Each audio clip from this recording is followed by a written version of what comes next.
Bây giờ tôi thấy trời mở ra,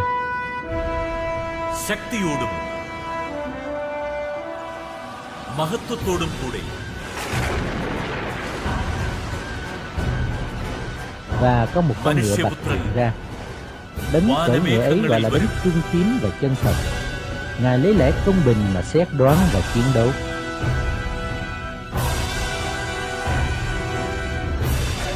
Mắt Ngài như ngọn lửa, trên đầu có nhiều nải triều thiên, lại có đề một danh, ngoài Ngài ra không ai biết được.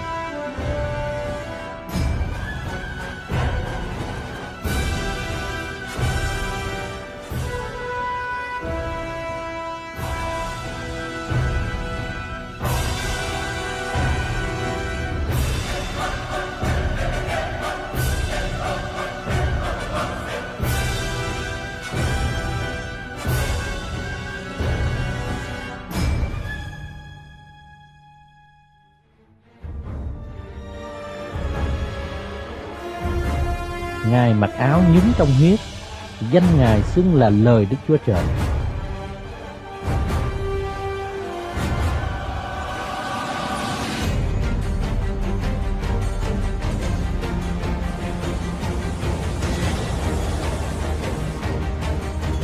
Các đạo binh trên trời đều mặc vải da mịn, trắng và sạch, cưỡi ngựa bạch theo Ngài.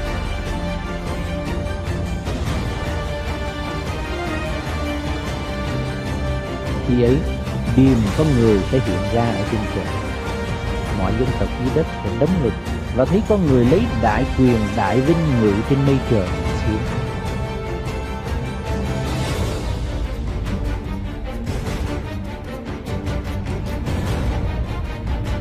Ngài sẽ sai thiên sứ mình dùng tiếng kèn rất lớn mà nhóm lại những kẻ đã được lựa chọn của Ngài ở khắp bốn phương, từ cuối phương trời này cho đến tận phương kia. Vậy ta nói tiên tri như Ngài đã phán dạy ta. Ta đang nói tiên tri thì có tiếng và ngày có động đất.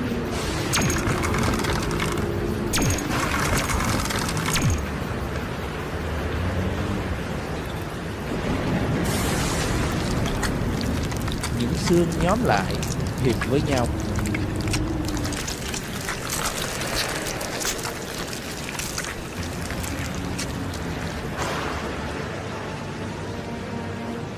കിരുകിര ശബ്ദത്തോടെ വേർപെട്ടു പോയ അസ്ഥികൾ തമ്മിൽ ചേർന്ന് ശരീരം ധരിച്ച് മരിച്ചവരെല്ലാം ജീവൻ പ്രാപിക്കും. Bây giờ Ngài phán cùng ta rằng: hỡi con người, hãy nói tiên tri cùng gió, hãy nói tiên tri và bảo gió rằng: Chúa Giê-hô-va phán như vậy. Hỡi hơi thở, há đến từ gió bốn phương, thở cho những người bị giết, hầu cho chúng nó sống. Vậy ta nói tiên tri như Ngài đã phán dặn ta, và hơi thở vào trong chúng nó sống và đứng dậy trên chân mình, hiệp lại thành một đội quân rất lớn. Chúa lấy điều đó làm lạ. Vì giờ đến khi mọi người ở trong mồ mả nghe tiếng Ngài và ra khỏi. Ai đã làm lành thì sống lại để được sống, ai đã làm dữ thì sống lại để bị xét đoán.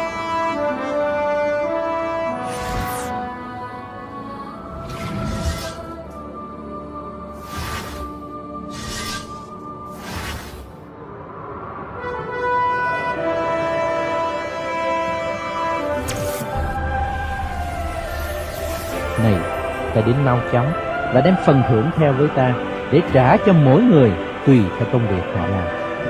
Bây giờ tôi thấy một tòa lớn và trắng cùng Đấng đang ngồi ở trên. Trước mặt Ngài, trời đất đều trốn hết, chẳng còn thấy chỗ nào cho nó nữa.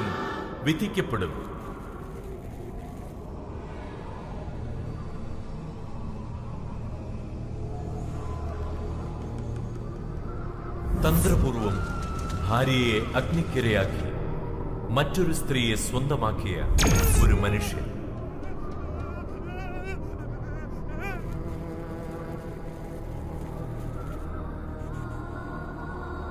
നിരാലംബരെ അവഗണിക്കുകയും പണം ധൂർത്തടിച്ച് സുഖലോലുപനായി ജീവിക്കുകയും ചെയ്തു.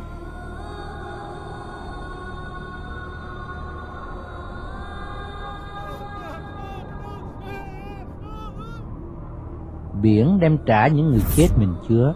Sự chết và âm phủ cũng đem trả những người chết mình có. ഒരു പിതാവ് Mỗi người trong bọn đó bị xử đoán tùy công việc mình làm.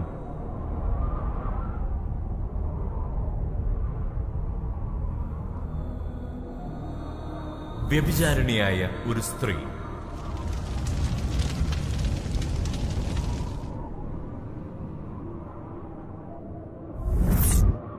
രോഗികളെ അവഗണിച്ച് സമൂഹത്തെ കൊള്ളയടിച്ച് ധനമോഹിയായ ഒരു doctor.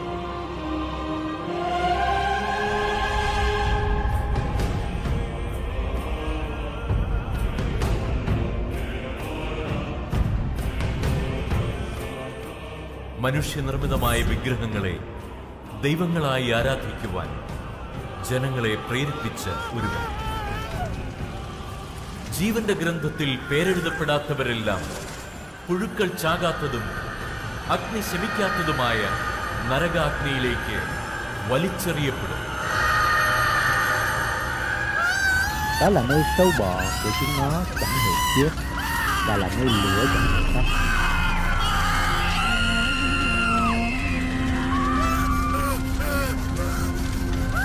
Sự sang trọng với tiếng đờn cầm của ngươi đều xuống nơi âm phủ. Một lớp giòi làm nệm cho ngươi, sâu bọ thì làm mền. ജീവന്റെ ഗ്രന്ഥവും തുറക്കപ്പെടും. Tôi thấy những kẻ chết, cả lớn và nhỏ đứng trước tòa, và các sách thì mở ra. Cũng có mở một quyển sách khác nữa là sách sự sống. Những kẻ chết bị xử đoán tùy công việc mình làm, cứ như lời đã biên trong những sách ấy.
വചനമനുസരിച്ച് biến hóa thân ജീവിച്ചവരുടെ thể hèn mạt chúng ta ra giống như thân thể vinh hiển Ngài, മഹത്വമുള്ള y theo സ്വർഗീയ quyền phép Ngài ശരീരങ്ങളായി có để phục vụ. രൂപാന്തരപ്പെടുത്തി നിത്യ കൂടാരങ്ങളിലേക്ക് എടുക്കപ്പെടും.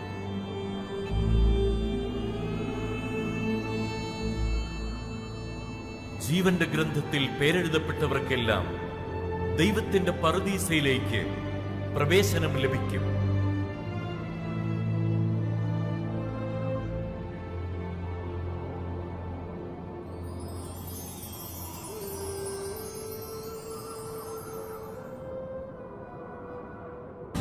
പഴയതെല്ലാം Tôi cũng thấy thành thánh là Jerusalem mới từ trên trời, ở nơi Đức Chúa Trời mà xuống, sửa soạn sẵn như một người vợ mới cưới, trang sức cho chồng mình.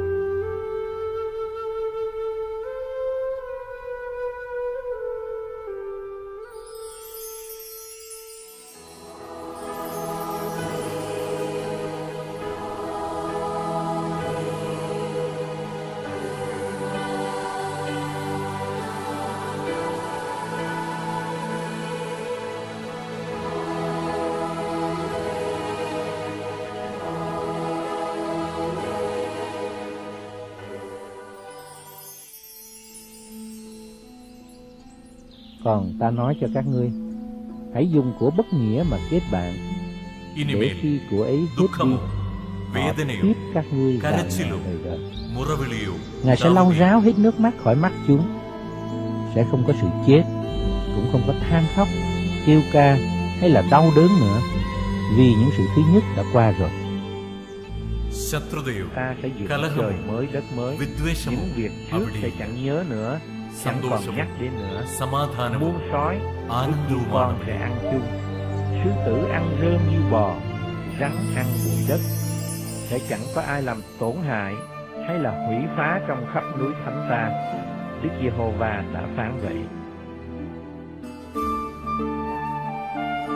സ്വർഗത്തിൽ ദൈവസന്നിധിയിൽ Tôi cũng thấy നിന്ന് thành thánh là Jerusalem mới từ trên trời, ở nơi Đức Chúa Trời mà xuống, മതിൽ sửa soạn sẵn như một người vợ mới cưới, trang sức cho chồng mình. കവാടങ്ങളിൽ Tường thì xây bằng bích ഓരോ ngọc, മുത്തുകളും thành thì xây bằng vàng ròng tợ như thủy tinh trong vắt. Còn tường của thành có Israel 12 cái nền, ഗോത്രങ്ങളുടെയും tại trên có đề 12 danh, là danh 12 sứ đồ của chiên con. 12 cửa thì làm bằng 12 hột châu, mỗi cửa bằng một hột châu nguyên khối làm thành. Đường trong thành bằng vàng ròng, giống như thủy tinh trong suốt.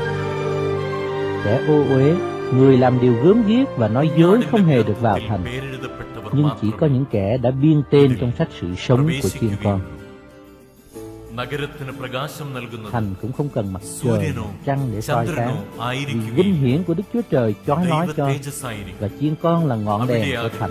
Những cửa thành ban ngày không đóng, vì ở đó không có ban đêm.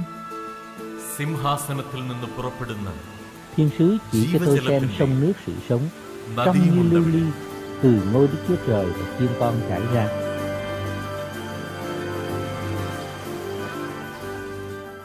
ദൈവത്താൽ Này, തിരഞ്ഞെടുക്കപ്പെട്ടവർക്കെല്ലാം ta đến mau chóng và đem phần thưởng theo với ta, để trả cho mỗi người tùy theo công việc họ làm. ഇനിമേൽ Ngài sẽ lau ráo hết nước mắt khỏi mắt chúng. അവിടെ Sẽ không có sự chết, ജീവന്റെ cũng không có വൃക്ഷം than khóc, kêu ca hay là đau đớn nữa, vì những sự thứ nhất đã qua rồi. Ở giữa phố thành và trên hai bờ sông có cây sự sống trổ 12 mùa, mỗi tháng một lần ra trái, và những lá cây đó dùng để chữa lành cho các dân. Vậy Đức Chúa Giêsu đáp rằng: യേശുവാകുന്നു Ta là đường đi, lẽ സത്യം thật và sự ജീവൻ. sống. Chẳng bởi ta thì không ai được đến cùng മരണത്തിൽ Cha. നിന്നും Khi ta മനുഷ്യരെ đã đi ഉയർപ്പിച്ച് và đã sắm sẵn cho các ngươi một നിത്യജീവൻ chỗ rồi, നൽകാൻ ta sẽ യേശു trở lại, ക്രിസ്തു đem các ngươi đi വീണ്ടും với ta, വരുമെന്ന യാഥാർത്ഥ്യം hầu cho ta ở đâu നിങ്ങൾ thì các ngươi cũng മറക്കരുത്. ở đó. Cũng vậy, Đấng Christ đã dâng mình chỉ một lần đặng cất tội lỗi của nhiều người. മനുഷ്യരെ ഉയർപ്പിച്ച് Ngài lại sẽ hiện ra lần thứ hai, നിത്യജീവൻ നൽകാൻ không phải để cất tội đi nữa, യേശു ക്രിസ്തു nhưng để ban sự cứu rỗi cho വീണ്ടും kẻ വരുമെന്ന chờ đợi Ngài. യാഥാർത്ഥ്യം നിങ്ങൾ